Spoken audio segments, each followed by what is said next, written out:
अस्सलाम वालेकुम। कैसे हैं आप सब? उम्मीद करती हूँ खैरियत से होंगे। आज की कहानी का नाम है अगर। राइटर हैं रेहाना वक्कास। मैं अरसलान की बातें सुनकर गहरे सदमे में थी। आखिर को वही हुआ था जिसका मुझे डर था। मेरे सारे अरमान पानी की तरह बह गए थे जो पिछले 2 हफ्ते से दिल में पूरे होने की खुशी मना रही थी। बल्कि मैं तो तैयारियों में लगी हुई थी। कबाब, पुलाव और चने की चाट का सब सामान तरतीब से रख लिया था कि बना कर ले जाऊंगी। अरसलान के पीछे पड़कर 2 हफ्ते पहले ही टिकट भी बुक करा ली थी ट्रेन की। तोते की तरह रोज़ अरसलान को सबक पढ़ाती रही, लेकिन नहीं, आखिर में फिर वही मुर्गे की एक टांग, यानी अब्बा जान लाजम व मुलज़म ठहरे। शौकत साहब के 2 साहबजादे थे, बड़ा बेटा अशफाक और छोटा अरसलान।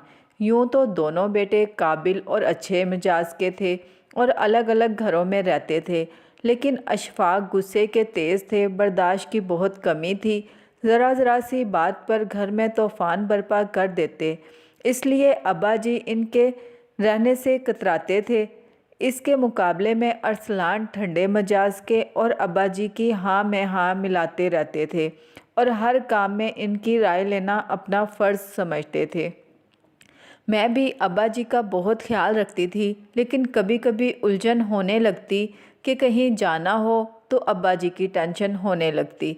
देर ना हो जाए, अब्बा जी ने खाना खाना है, कभी होटल जाने का इरादा बन जाए तो यूँ करते हैं, अब्बा जी को साथ ले चलते हैं, इनकी भी आउटिंग हो जाएगी। घर बैठे बैठे बोर हो जाते हैं।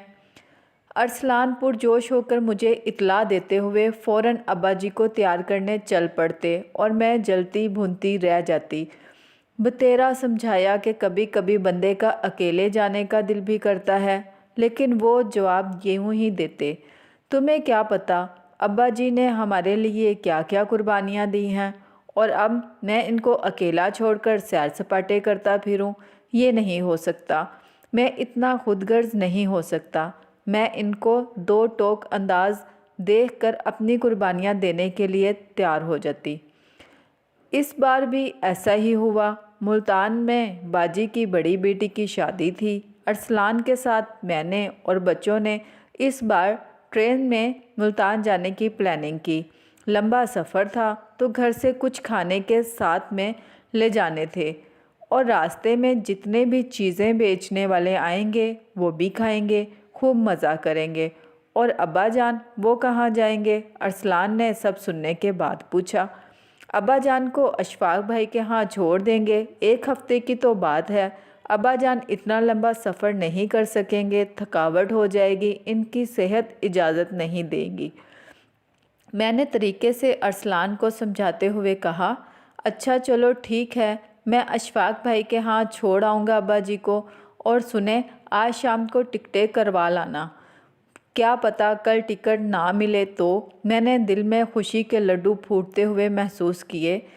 जाने से 2 दिन पहले जब अब्बा जी को अशफाक भाई के यहाँ छोड़ने जाना था, अरसलान ने ये बम फोड़ दिया कि अब्बा जी हमारे साथ जाएंगे और हम ट्रेन से नहीं अपनी गाड़ी में मुल्तान जाएंगे। तुम्हें पता है अब्बा जी हमारे बगैर रह नहीं सकते। अब्बा जी भी मुल्तान में रिश्तेदारों से मिल लेंगे, तुम भी शादी अटेंड कर लेना और मैं भी सुकून से अटेंड कर लूँगा, वरना बेचैनी रहेगी अब्बा जी की। तुम्हें पता तो है अशफाक भाई के मिजाज का, पल में तोला पल में माशा, और अब्बा जी इनसे घबरा जाते हैं। इनके घर का माहौल में तनाव है। मैं टिकटें कैंसिल करवाने जा रहा हूँ, तुम अब साथ में अब्बा जी की भी तैयारी कर लेना। ये कहकर वो चलते बने। दिल तो चाह रहा था कि कहीं टक्कर मार लूँ और शादी में ना जाऊँ, लेकिन शिरकत भी बहुत ज़रूरी थी और अरसलान से लड़ना झगड़ना बहस करना ऐसा था जैसे भैंस के आगे बीन बजाना, यानी मैं जो मर्ज़ी कर लूँ बोल लूँ, करनी उन्होंने अपनी मर्ज़ी है, इसलिए कोई फ़ायदा नहीं था। बच्चों को समझा बुझाकर तैयार किया, जो अच्छा खासा मुश्किल काम था। हफ्ते की सुबह सुबह अपने सामान के साथ गाड़ी में सवार हुए।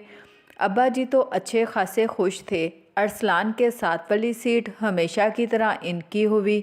4 4.5 घंटे का सफ़र हमने 6 घंटे में किया। अब्बा जी की वजह से अरसलान जगह जगह पेट्रोल पंप तो आम गाह में रोकते। खुदा खुदा करके हम बाजी के घर पहुंच गए। शाम को खाने के बाद चाय के दौरान अरसलान जो कमरे में आराम की गर्ज से लेटे हुए टीवी देख रहे थे, हड़बड़ाते हुए बाहर आ गए। ओ खुदा, जिस ट्रेन में हमने आना था, आज सुबह वो ट्रेन सामने वाली ट्रेन से बुरी तरह टकरा गई है। लाइनमैन ने कांटा नहीं बदला, अच्छे खासे लोग मर गए हैं। बोगियों को आग लग गई थी। वहाँ क़यामत का समा है। लोग मदद के लिए चिल्लाते हुए जल कर खाकस्तर हो गए। अभी भी टीवी पर यही मनाजर चल रहे हैं। अरसलान ने आबदीदा होते हुए इत्तला दी तो मेरे रोंगटे खड़े हो गए। या अल्लाह, अगर हम भी इसी ट्रेन में होते तो हमारा भी यही हाल होता। दिल सजदा शुक्र बजा लाने को बेचैन था। साहत ही इन लोगों के लिए आबदीदा भी थी। फ़ज़ा सोगवार हो गई। रात को जब सोने के लिए लेटी तो सोचने लगी कि अगर आज मैं ज़िंदा हूँ या मेरी फैमिली ज़िंदा है तो अब्बा जी की मरहूने मिन्नत है। अगर वो ना आते तो हमारी टिकटें कैंसिल ना होती और हम भी इसी ट्रेन में जलकर खाकस्तर हो चुके होते। लेकिन शायद अल्लाह ने हमें दिखाया है कि अब्बा जी हमारे लिए कितनी रहमत व बरकत का बाइस हैं। इनकी वजह से हम कितनी मुश्किलात व मसाइब से बचे रहते हैं। शुक्र है कि मैंने कभी इनके सामने कोई गुस्ताखी नहीं की थी। हमेशा अच्छे से इनका ख्याल रखा। अब्बा जी की आदत थी कि सफ़र में निकलने से पहले सदका ज़रूर देते और रास्ते में भी देते रहते। अब मुझे अब्बा जी की सब आदतें नज़र आ रही थी। शायद मेरी आंखों के सामने से पर्दा हटा था और मैं अब अब्बा जी की दिल से खिदमत के लिए तैयार थी।